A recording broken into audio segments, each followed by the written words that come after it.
Good afternoon. My name is Sarah Painter, and I am a 5th grade teacher at Eisenhower Elementary. Earlier this year, I was selected as Pinellas County's 2021 Teacher of the Year. I'm sorry I can't be with you in person today, as I'm on my way to Orlando as a top 5 finalist for Florida's Teacher of the Year. Representing our county as I meet with other district winners across the state has been both a privilege and an honor. Today, I'd like to welcome you to Pinellas County, the 7th largest district in Florida, where our vision is 100% student success, and our mission is to educate and prepare each student for college, career, and life. Our county focuses on elevating excellence in teaching by supporting teachers and educators both on-site and within the district. What does it take to be excellent? I have 10 tips for you to draw on as you begin your career in this innovative county. Number 1, be reflective. Never stop looking back over your day, your lessons, your words, your work. The moment you stop reflecting is the moment you stop growing. And pair up with a colleague to do this work, because more often than not, you don't know what you don't know. Everyone needs at least one coworker who will hold them accountable and have genuine, insightful conversations that point out strengths and weaknesses. Number 2, take ownership. Know your numbers, your data, and allow them to tell a story. And when you don't like the narrative they're writing, do something about it. There's a saying that goes, whatever you are not changing, you are choosing. If over and over you find you are not getting the results you want, it may be time to consider if it isn't the fish, it's the water. Be stubborn about your goals, but flexible about your methods. Being reflective and taking ownership happen more fluently when you enable tip number 3, which is maintain a growth mindset. Over 30 years ago, Dr. Carol Dweck coined the terms fixed mindset and growth mindset. When one holds a growth mindset, they believe their basic abilities can be developed through both dedication and hard work. On the other hand, in a fixed mindset, people believe their basic qualities, like their intelligence or talent, are simply fixed traits, that they're either born talented or smart, and there's nothing they can do to change that. For example, a fixed mindset says, I'm no good at math. A growth mindset says, this is difficult, but if I work hard, I can get better at this. Maybe a more relatable example would be something like this. A fixed mindset says, you can't eat that piece of candy. A growth mindset says, I bet you can't eat the whole bag. You know, when I first started teaching simultaneously in August, I would often get frustrated with the technology. My sound would go out, I'd forget to share screen, kids would drop the call, and I found myself groaning every single time. One day, some online students switched learning options and they sat in front of me. When they heard me groan daily, they asked if I had been doing this the whole time. Feeling convicted, we decided that rather than see the negative, as a class, we would try to find the joy in those moments. In fact, when a problem would arise, in unison, they would say, find joy. And this mentality followed us around campus. We used it in music, art, PE, and even the cafeteria. You would hear a choral response of find joy anytime we faced discouragement or disappointment. We changed a mindset with a simple 2-word phrase. This proves that this mindset can be taught. With that in mind, always remember that a teacher's mindset is a strong predictor of students' engagement and academic performance. What I love most about Find Joy is that it's proactive.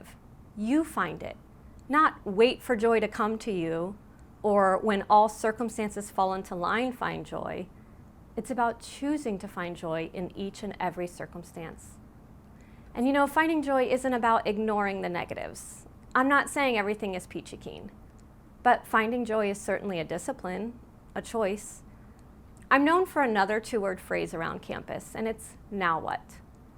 I believe we must have an opportunity to vent, to complain, to commiserate, but we can't live there. That's toxic and unproductive. After we've stated the hardship, the obstacle, the adversity, we need to ask, now what? What are our next steps? What's in my locus of control? Because only when we are willing to go through the mud, rather than stand still in it, will we come out on the other side. Danny Steele tweeted, "Effective teachers are not naive about their challenges, but they focus on what they can control, the quality of their instruction to students, and the quality of their interactions with students." Number 4, embrace failure. Make mistakes, make them often, and make them public. Get into the habit of announcing to your students when you make mistakes. I start every year by telling my students that I'll make an average of 20 mistakes a day, and that if they don't join me, they'll make me look bad. Then I continue to count them off as I make them. We must model how to fail, but not stop there. Model how to fail and then how to recover. We must remember that once we fail, we're not starting over from scratch. We're starting over from experience. Normalize admitting defeat. We must teach our students to shift their thinking from, "Why is this happening to me?" to "What is this teaching me?" Giving up is always worse than messing up. Number 5, savor success. Track it, share it, analyze it, repeat it, multiply it, model it. It's okay to be excellent. It's not showing off, it's just proof that it can be done. Number 6, build and maintain relationships with colleagues, with administrators, with support staff, with students, both those in your class and beyond, and with families. Every year, I go out of my way to interact with students in the grade level below mine, including requesting hallway duty outside the 4th grade classrooms, so that I can build relationships with my future students. Research indicates that just one stable, positive adult relationship can dramatically impact a child's mental health and well-being, as well as be a key factor in a child's resilience. Once these relationships are established, maintain and strengthen them by doing number 7, which is collaborate. Collaborate with your grade level team, with other grade level teams, within your site, as well as across the county. I have a cohort of 5th grade teachers across the county who teach in a variety of contexts that I regularly check in with. We share ideas while planning, but we also follow it up by sharing data and results. We stay reflective, and we hold each other accountable. Collaboration should also be occurring with your instructional coaches, administrators, and department heads, as well as the teaching and learning department and the professional development department. Involve all stakeholders when possible, including students and families. Robert John Meehan said, "The most valuable resource that all teachers have is each other.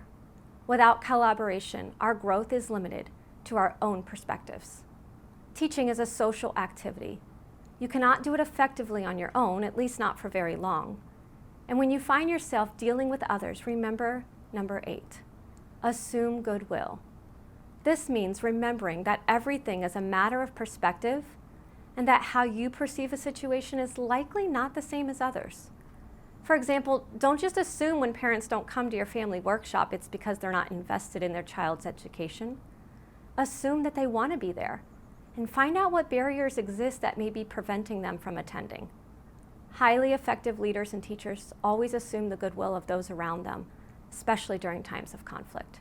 And let's face it, it's a heck of a lot better way to live than assuming everyone is against you.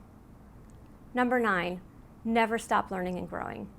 And encourage the same for your students. Send the message, come as you are, but don't leave as you are. Remain lifelong learners and do not become complacent. Do not fall into the rut of doing the same lessons year after year. Don't be afraid to evoke change. That's the way we've always done it, just may be the most toxic phrase in a school. And number 10, take care of yourself. Unplug or don't.